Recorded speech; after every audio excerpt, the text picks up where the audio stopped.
à tous et à toutes pour ce nouveau live sur l'huile essentielle de camomille. Aujourd'hui, j'ai le plaisir d'accueillir Joanne du blog Le Trek des Essentiels.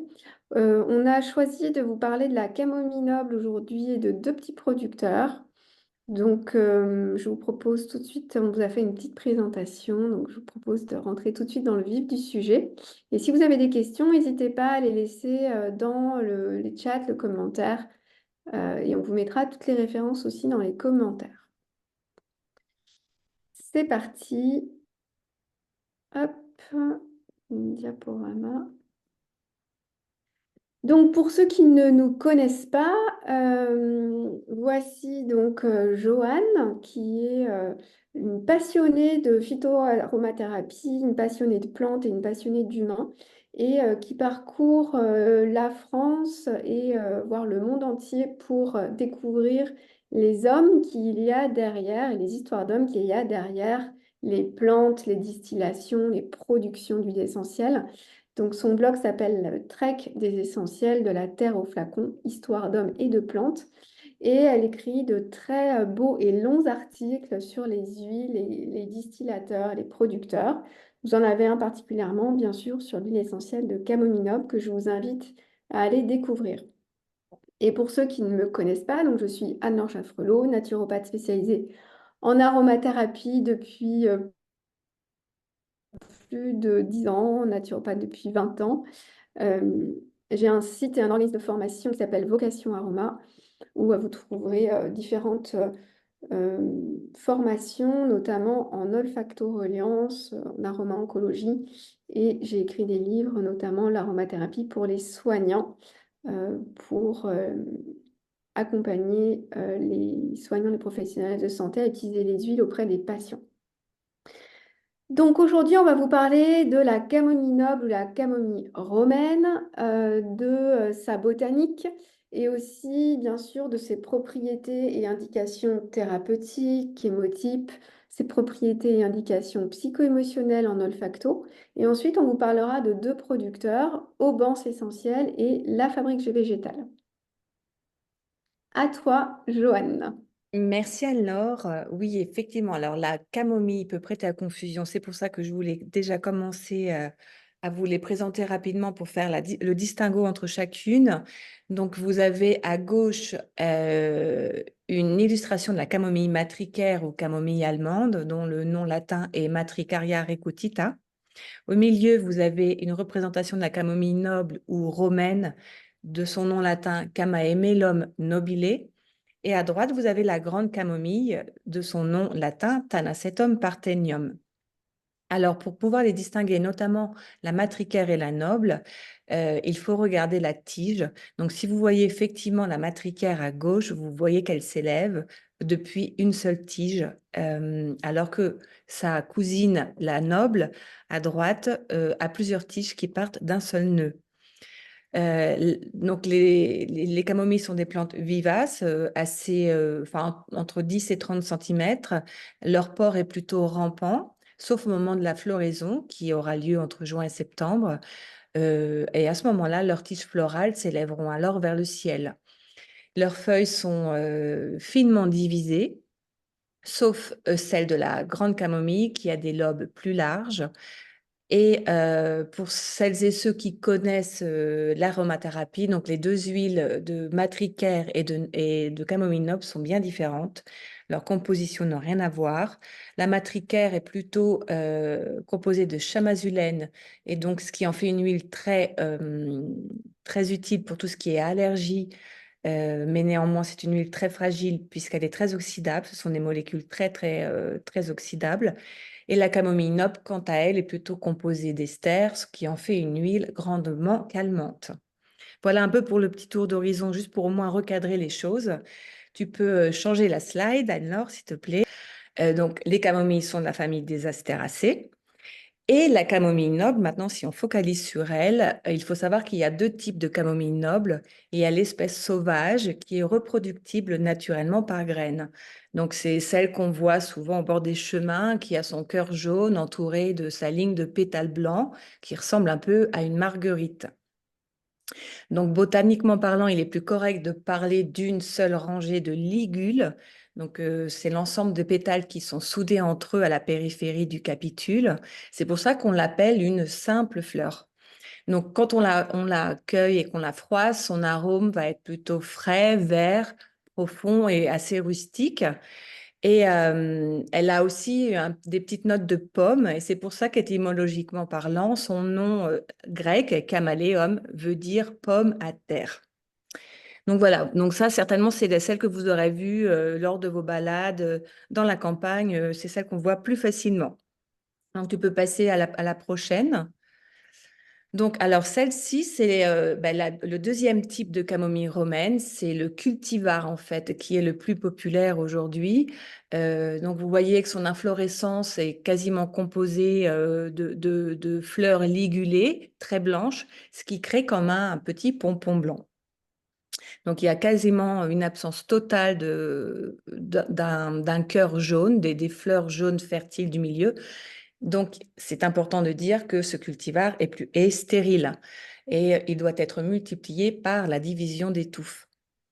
Et du coup, de cette multiplication par division des touffes, ça induit forcément des problèmes de résistance puisque l'espèce finit par se fragiliser.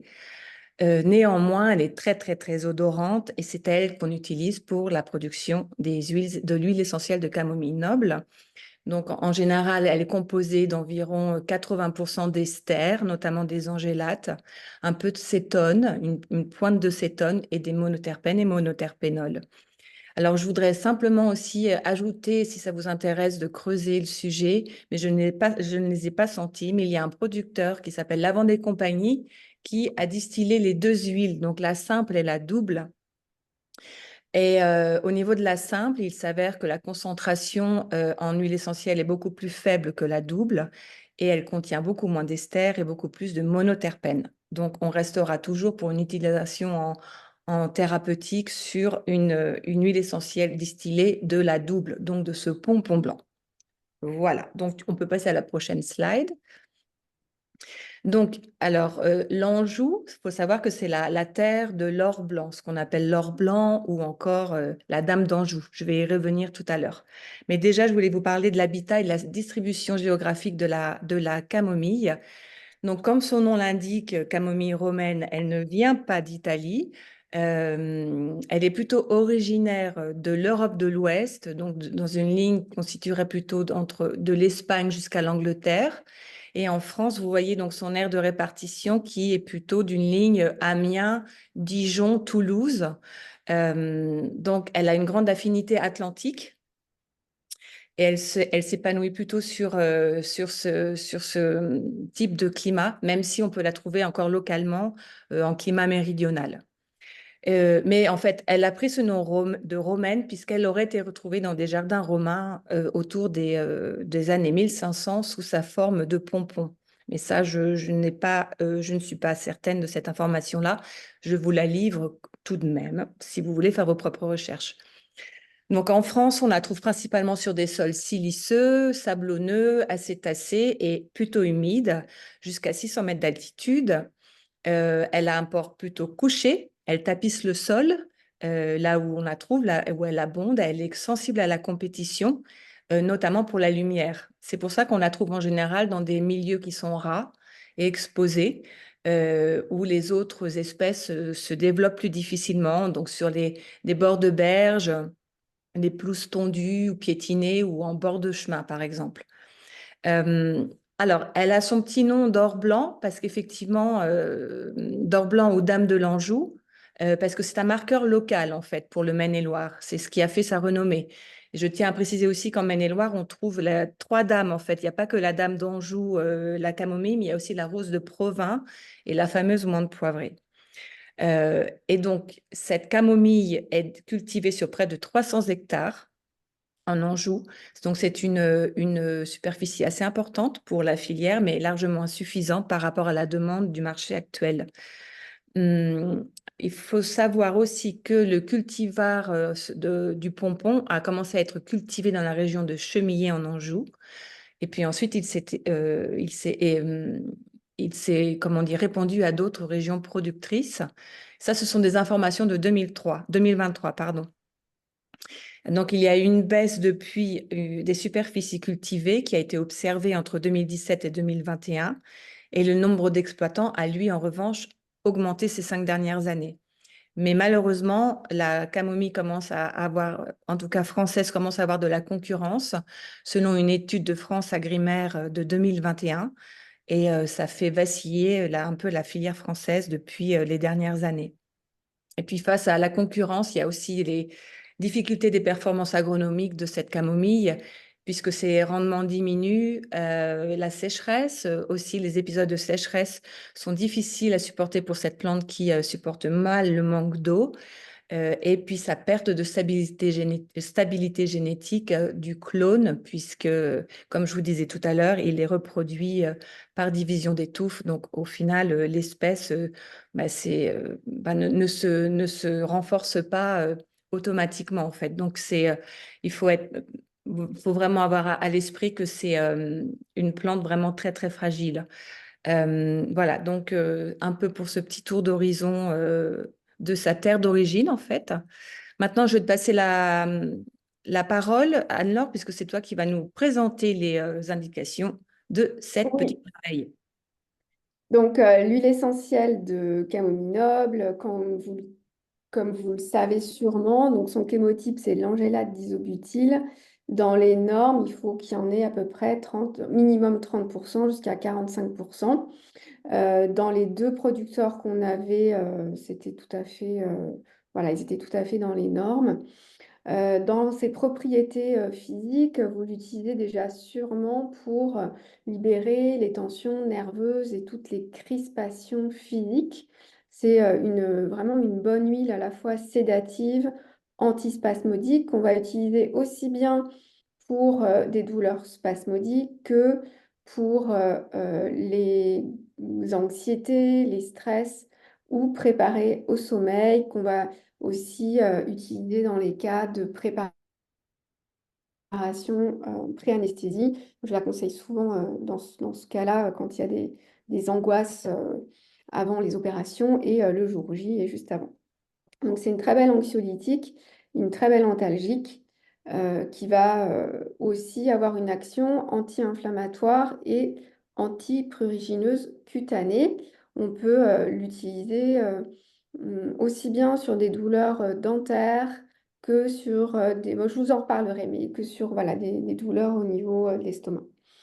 Il y a aussi une belle étude que j'ai trouvée sur la cognition. Donc là, je suis en plein dans la préparation sur tout type de recherche sur l'aromathérapie, la cognition.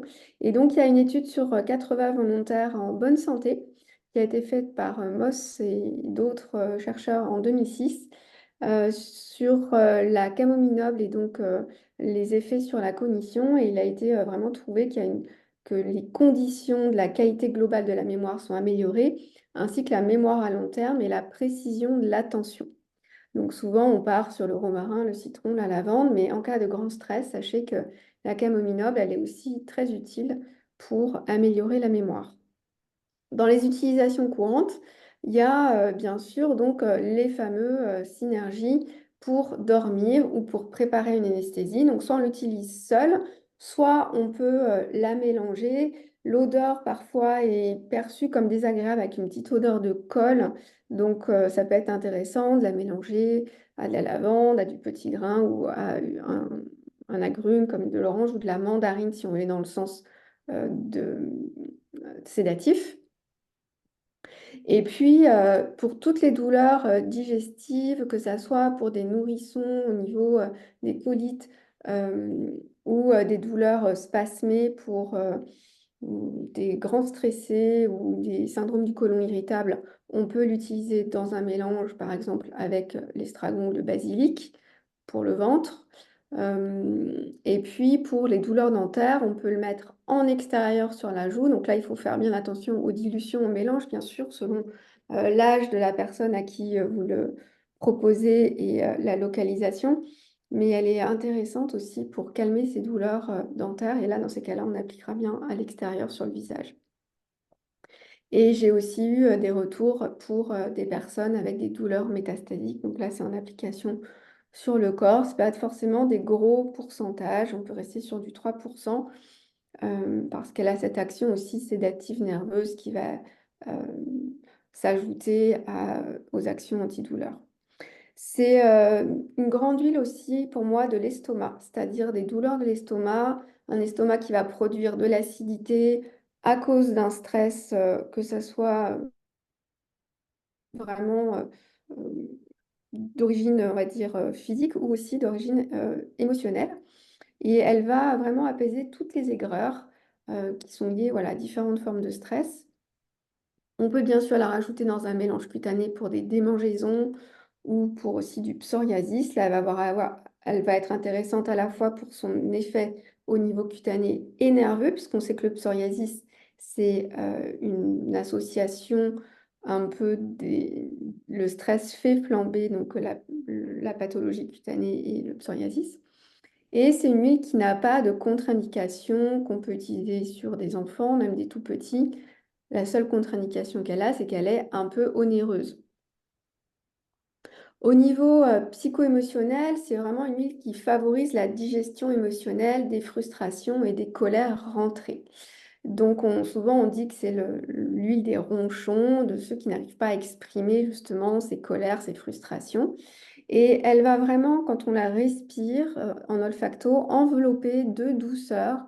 Elle va nous mettre comme dans un petit nuage cotonneux et presque nous hypnotiser pour mieux nous faire lâcher prise les contrariétés et surtout les contrariétés refoulées, conscientes, inconscientes et surtout celles qui sont liées à nos attentes envers les autres, à nos déceptions euh, et tout ce qu'on voudrait que l'autre fasse et qu'il n'a pas fait et qui nous fait trépigner à l'intérieur. En fait, elle travaille d'abord par relâcher le corps, même en olfaction. Donc, il y a vraiment une sorte de retour au corps où le corps devient très lourd et vraiment sédaté, très détendu. Et une fois qu'on s'est posé en nous et qu'on a lâché toutes ces frustrations, eh bien, elle va nous inviter à déployer notre lumière, un peu nous sortir de notre cocon et comme une graine qui est attirée par le soleil, nous faire sortir de cet état lourd, hypnotique et presque comme si elle nous ferait sortir de terre, prête à nous ouvrir au monde. C'est vraiment un peu l'image du pompon et comme tu le disais, Joanne, qui est attirée par la lumière, c'est vraiment ce qu'on retrouve aussi en olfacto.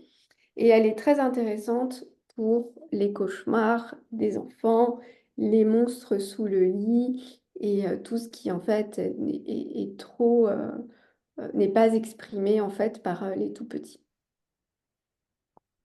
Je te laisse la parole. Oui, alors merci Anne-Laure.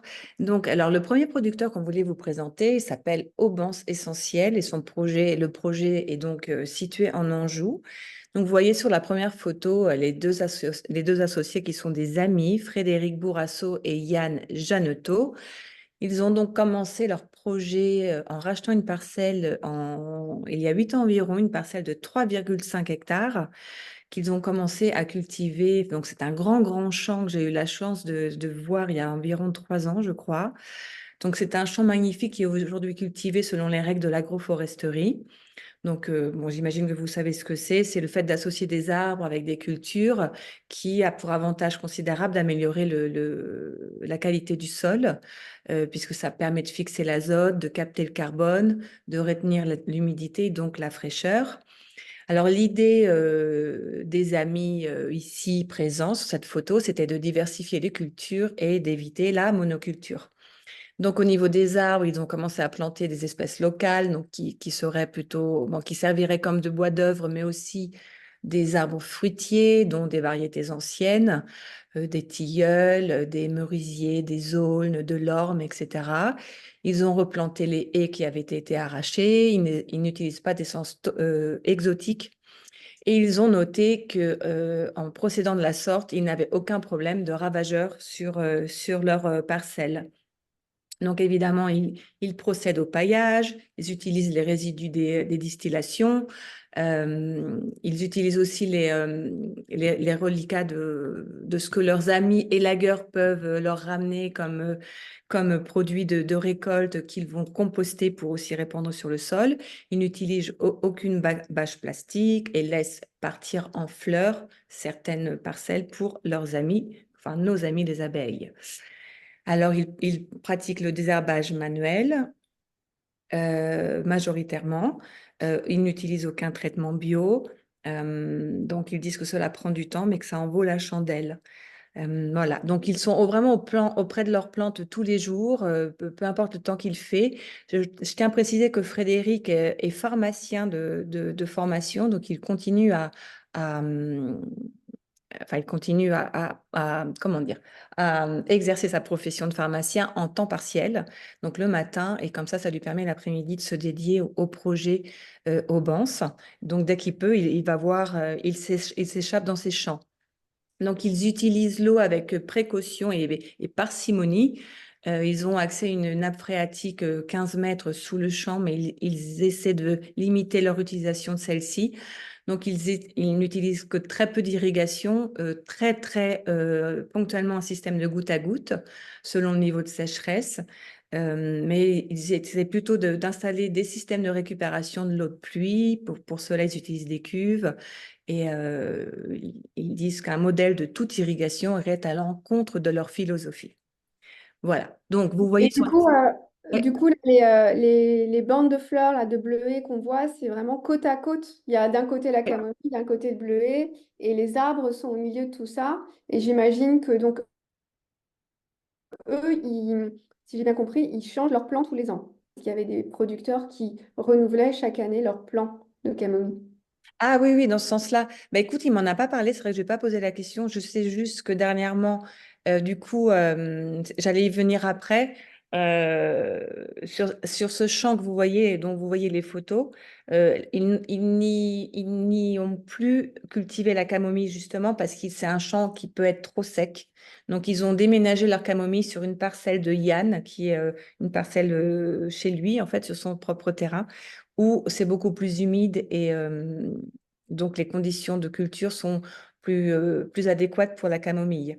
Mais te dire si par rapport au fait qu'ils reproduisent régulièrement leur plan, ça j'ai oublié de leur redemander, mais je ne saurais pas dire, mais on peut toujours trouver l'information. Ok. Mais je me souviens enfin, qu'il parlait, enfin, qu'ils repiquent souvent, enfin, ils font aussi un travail d'organisation de pépinière, mais sur la camomille précisément, j'avoue ne pas le savoir. D'accord. En tout cas, vous voyez les photos ici, ouais, les rangées bien ordonnées des différents plans. Donc voilà, vous voyez les bleuets. Donc les bleuets, ils en font en hydrolat. Voilà, il y a des arbres sur la deuxième photo aussi. Vous voyez à gauche en fond, mais c'était des arbres il y a 3 ans déjà plantés. Donc j'imagine qu'aujourd'hui, ils seront déjà un peu plus grands. Donc ensuite, si on continue, donc, effectivement, ils essaient d'intervenir le moins possible sur leurs plantes pour qu'elles puissent développer le plus de résilience possible. Ça donne des plantes qui sont plus résistantes aussi. Donc, aujourd'hui, ils œuvrent dans une distillerie, enfin, dans un hangar, en fait, qui appartient à un lycée agricole. Donc, vous voyez ce bel alambic à gauche où on voit Frédéric. Donc, c'est un alambic de 1000 litres, tout inox. Ils ont acheté aussi une chaudière à part qui produit entre 100 et 150 kilos vapeur par heure. Mais le lieu de distillation, m'a indiqué Frédéric, va changer là prochainement. Euh, donc voilà, donc certainement aussi quelques habitudes de production pour eux vont évoluer. Je vais vous en parler tout à l'heure. Donc, ils utilisent l'eau de distillation du réseau d'eau potable. Et en revanche, pour l'eau du refroidissement, ils utilisent l'eau de la Maine, qui est une rivière voisine, enfin en tout cas locale, qui, elle, est non potable.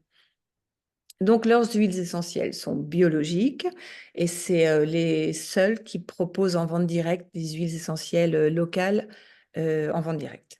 Puisqu'effectivement, il faut savoir que sur la camomille, l'Anjou faisant beaucoup de négoces en fait pour des grosses industries, bah, au final, il n'y a pas beaucoup de ventes directes et c'est auprès d'eux on peut facilement la trouver.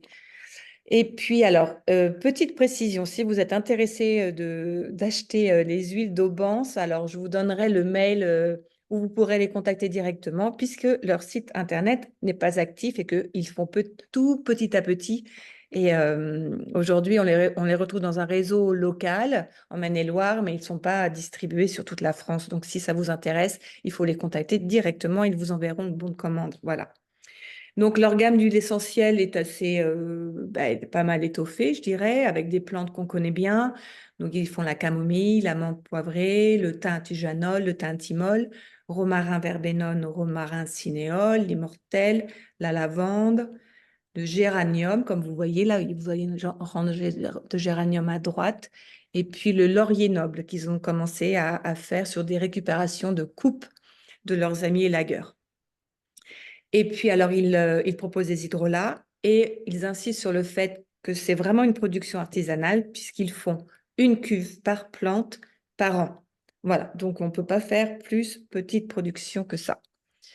Et en plus, ça, c'est donc analysé, j'imagine qu'ils font la chromatographie en phase gazeuse. Enfin, de toute façon, on Alors, avait... ils ne les font pas tous les ans, en fait. Ils alternent l'huile qu'ils vont analyser tous les ans. Donc, moi, j'ai en ma possession la chromatographie de 2020, mais depuis, ils ne l'ont pas refaite. Parce qu'ils alternent sur toutes les huiles. Mais en gros, enfin, disons que la teneur est toujours plus ou moins globalement la même. Ils m'ont envoyé leur rendement. Le rendement ne change pas également. Ok. On parlera tout à l'heure. Donc, tu peux changer si tu veux. Alors, donc effectivement, donc c'est une huile essentielle made in Anjou, comme je vous ai dit tout à l'heure. Donc, ils distillent les petits pompons. Au niveau du process de distillation, alors, c'est important de dire qu'ils distillent avec préfanage, car selon eux, ça permet d'éviter les phénomènes d'hydrolyse, donc ce phénomène d'altération des molécules aromatiques. Et puis, ils ont noté que la distillation était également plus rapide, puisque l'eau avait eu le temps de s'évaporer. Alors, ça les oblige à un peu de coût de main-d'œuvre supplémentaire malgré tout, puisque après la cueillette, ils retournent à la distillerie, ils étalent les fleurs pour la nuit pour qu'elles se préfanent et ils reviennent le lendemain. Euh, mais bon, voilà, ça leur a convenu comme ça, alors que les gros producteurs coupent et distilleraient directement, ce qui pourrait avoir une répercussion sur la qualité finale de l'huile. Donc, leur distillation dure environ 1h30.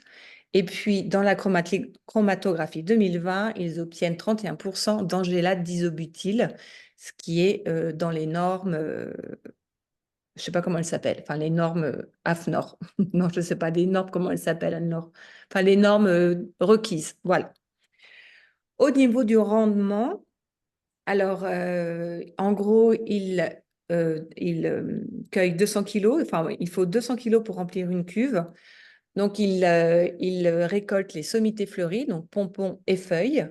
Hum, voilà, et un rendement faible, vous vous en doutez, pour environ 200 kilos de plantes distillées, ils vont obtenir environ 200 millilitres d'huile, ce qui est un rendement de 0,01%. Et ce rendement m'a été confirmé être constant, moyen constant, 0,01% en général, c'est ce qu'il ressort. Donc voilà, là j'aimerais insister sur le fait que pour en arriver là, il y a aussi tout le temps nécessaire au bouturage, à la plantation, au binage, à la récolte, etc. Donc vous pouvez imaginer le travail qu'il y a en amont pour obtenir si peu d'huile. Donc c'est vraiment à avoir en tête parce que c'est un travail vraiment de titan. Euh, alors, au niveau des ressentis olfactifs, alors je l'ai là, ma petite huile de chez Aubance que j'utilise vraiment toujours avec beaucoup de plaisir. Donc, c'est le cru 2020 que j'ai. Donc, ce que je peux en dire, c'est qu'il y a un gros côté terre, puisqu'on sent déjà assez rapidement sa puissance et une certaine densité ancrée. Elle nous ramène vraiment bas. Et en même temps, nous emmène avec une certaine sensation de chaleur et d'une chaleur sucrée pour ensuite dégager des molécules, enfin des nuances plus raffinées, des notes agrestes qui sont fruitées ou fleuries. Donc, c'est vraiment un ensemble d'impressions qui sont vraiment très agréables. un beau bouquet. Et si je puis me permettre de reprendre cette expression, on parle de la douceur angevine. Et je pense qu'on peut dire que dans leur huile de camomille, la douceur angevine s'y retrouve vraiment.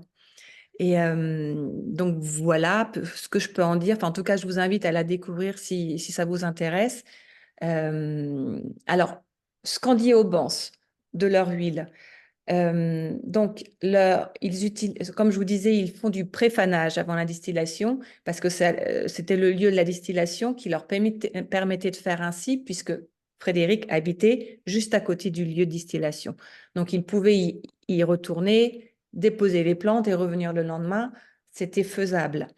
Mais là, comme ils vont changer de lieu, qui sera plus loin, peut-être que du coup, ils vont devoir revoir un peu leur méthode et ils se demandent s'ils vont continuer à pouvoir faire du préfanage puisqu'il y aura plus de déplacements. Donc, on nous en saurons plus dans les prochains mois. Donc, comme je te disais tout à l'heure, Anne-Laure, la camomille aujourd'hui ne se trouve plus dans ce champ de 3,5 hectares, mais a été rapatriée dans une parcelle chez Yann plus humide, plus riche.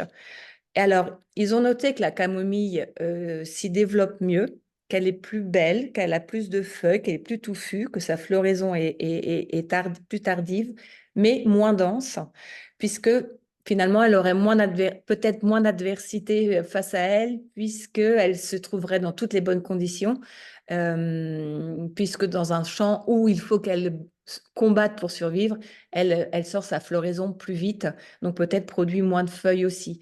Donc, avoir le rendement dans le futur, en fait, sur ce côté-là. Et puis, leur rapport à la camomille, ils m'ont dit que c'était la première plante qu'ils ont distillée. Donc, au début, ils n'avaient pas encore leur propre culture. Donc, ils sont allés cueillir et récupérer la camomille chez une amie productrice dans la Sarthe.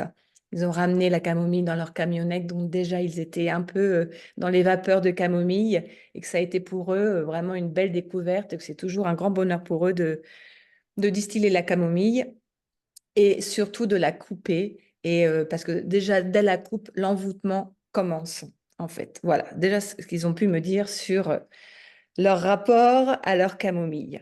Voilà, tu peux Oh, changer. merci. Ouais, il y a beaucoup d'infos. Alors, du coup, Anne-Laure, tu veux que Ouais, tu... bah, alors toi, on est toutes les deux allées voir Claire Bertrand à des moments différents. Donc, Claire Bertrand, donc son site, c'est la Fabrique Végétale, elle est en Seine-et-Marne. Donc moi, j'ai en effet la camomille de la fabrique végétale. La grande spécificité de Claire Bertrand, c'est que elle, justement, elle refuse de préfaner ses plantes. Elle fait de la camomille, elle fait des licorices italiennes, elle fait du thym, du géranium, du laurier. Et en fait, sa spécificité, c'est qu'elle distille en plantes fraîches. Donc ça demande plus d'attention et aussi des distillations qui sont plus longues. Mais pour elle, c'est voilà, c'est sa patte, sa façon de faire. Euh, pour elle, en fait, les, les fleurs sont moins amères et sont plus douces quand elles ne sont pas préfanées. Donc, vous avez les photos de camomille romaine. Ce qu'il faut savoir, c'est que donc, la Seine-et-Marne, c'est assez pluvieux, hein, c'est l'Île-de-France. Donc, la camomille romaine s'y plaît énormément. Euh, et au contraire, là, les derniers épisodes de pluie lui ont été plutôt favorables. Donc, ce sont donc des champs qui sont en Seine-et-Marne, que vous pouvez aller voir, c'est autour de Provins, c'est à une bonne heure de Paris. Donc son process de distillation, c'est aussi des cuves en inox. Elle a des petites cuves et elle a un rendement de 225 kilos de plantes pour récupérer à peu près 300 millilitres. Donc on est à peu près dans les mêmes normes que Aubance. Euh, elle n'a pas noté de soucis d'hydrolyse. Par contre, elle fait attention à cueillir par temps sec. C'est pour ça que ça peut être très sportif, la distillation de cette manière, parce qu'il faut avoir le bon moment pour récolter la plante, la cueillir, et ensuite la distiller immédiatement. C'est-à-dire que là, et sur les dernières camomilles, elle les a distillées à 2 heures du matin. Donc, c'est vraiment un travail de passionné. En tout cas, elle n'a pas eu de problème d'hydrolyse et vraiment, elle préfère ce processus-là parce que, encore une fois, elle le trouve moins amer, aussi bien au nez. Et c'est vrai que ces huiles, donc je ne sais pas si vous les avez déjà testées, mais au niveau du ressenti olfactif, elles sont très douces. Alors, on a toujours ce petit aspect de colle au départ, mais ensuite, c'est en effet un bouquet très floral, presque fruité. Et moi, qui ne suis pas une grande fan de la camomille romaine, c'est des seules huiles essentielles que j'apprécie de respirer parce que bah, on ressent en fait toute cette douceur et tout le soin euh, qu'elle en prend. Oui, en fait aussi, je puis ajouter, en fait, il y a toujours beaucoup de lumière dans les huiles de Claire.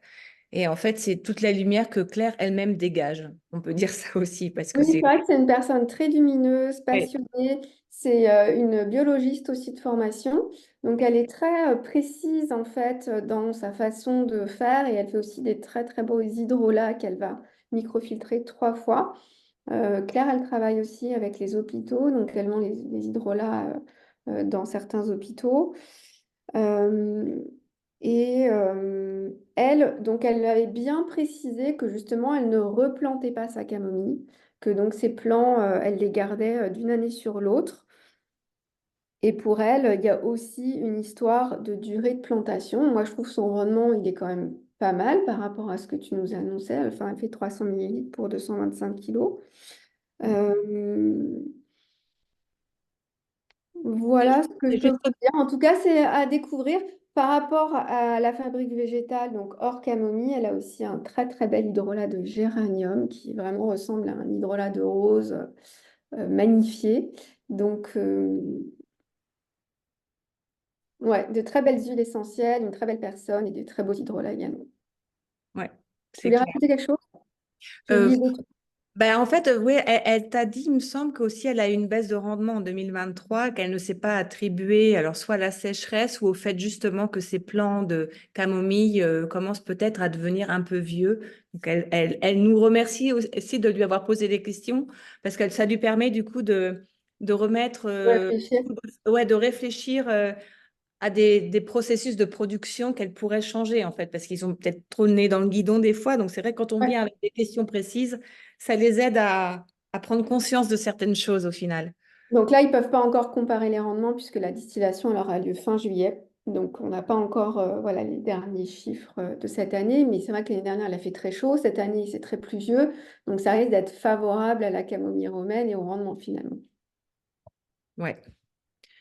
Donc, voilà. Enfin, c'était un peu les deux produits. Ouais, donc notre conclusion, c'est qu'en fait, vous voyez, à production finalement différente, puisqu'on n'est pas parti sur les mêmes, on va dire, paris sur les histoires de préfanage, pas préfanage, et sur quand même des terrains, même si on reste dans le nord de la France, qui sont différents, on a quand même deux très belles huiles essentielles au niveau olfactif, avec des compositions très similaires.